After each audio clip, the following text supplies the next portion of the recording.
I'm not asking you to have regard. I'm not asking you to have regard, because if you did, I wouldn't care. That's just your opinion. I'm just giving my opinion. If a grown woman told me that the way you worded it, I would assume she plays games, because a grown woman that's not playing games, that's looking for certain things, it's certain things she don't even got to say. Her action, her demeanor, her aura is gonna tell me that already. I already know. Oh yeah, she's on this path. So if I want a woman that's on this path, I gotta approach her this way. We know the difference between 304s and wives. I don't know why women pretend like we can't tell the difference. We know off jump, your energy gonna tell me. Oh, she let's just say, because I did a live on my channel on a Men's Monday about men running into the same type of female because they really haven't found a different type of female, right? So let's just say you just keep running into the jump offs or whoever is deciding to have sex with you whenever you want to have sex, right? Then you do run into a different type of female. Are you really ready to move forward with her, knowing that you've been operating with a certain type of female for so long? Absolutely, because I've done it. Like I said, no man is gonna pick up a flawless diamond off the ground, see it like, oh shit, flawless diamond, and throw it back for the next man to pick up. Even if I was in a different zone, like, you know what, I'm just out here doing my thing, I'm on some player shit. If I run across one that's really different, it's so rare to find, you'll be a fool to pass it up. But are you sure you're treating her right when you already have the mentality of the pump and dump, the pump and dump, the pump and dump? Then you run into a good woman and you're like, now I'm in a position to treat a woman right. Yeah, but the mentality, we can switch gears at a moment's notice. Right, it's not the type of thing you know how to deal with it. It's not one of those situations where you're just going to be like, oh, damn, how as a man what you can get away with, what a woman will tolerate, and how you should treat her. You're going to treat her based on her behavior, just like any other interaction you have. So when someone like Penny sets a boundary and says, hey, if you kissing on me, we need to be exclusive. But if you want to kiss on other people, then do that. But you don't include me in that equation. But you treat her as if she's not worthy or she's not that wife material, when you could just go find, Keisha on the block who gonna give it up.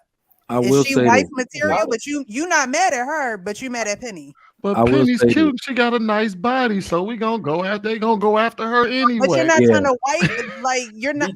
So and mind you, I understand the nature of men, but what I'm saying is the mental, when it comes to the women that you want to choose, you're really choosing the 304, but you're not choosing the wife that says, hey, I just want to set this boundary because I don't necessarily want to give you my body up front.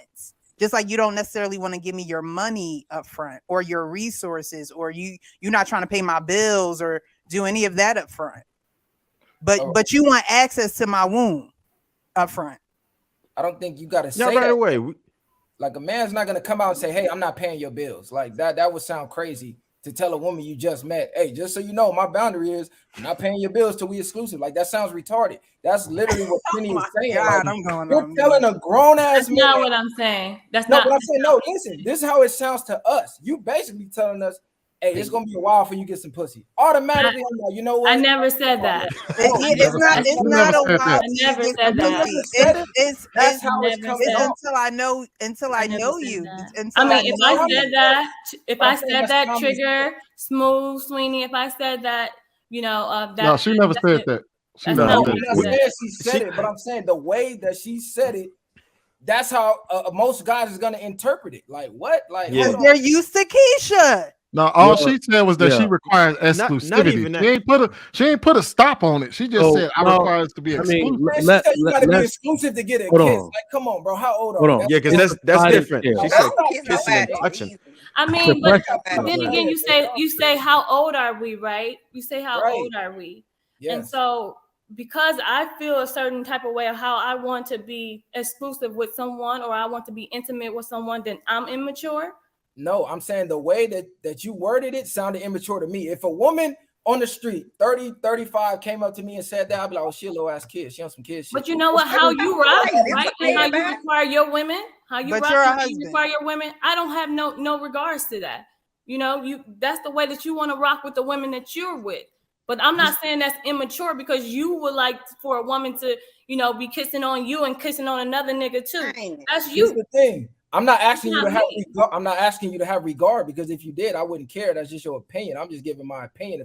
If a grown woman told me that, the way you worded it, I would assume she plays games, because a grown woman that's not playing games, that's looking for certain things, it's certain things she don't even got to say. Her action, her demeanor, her aura is gonna tell me that already. I already know.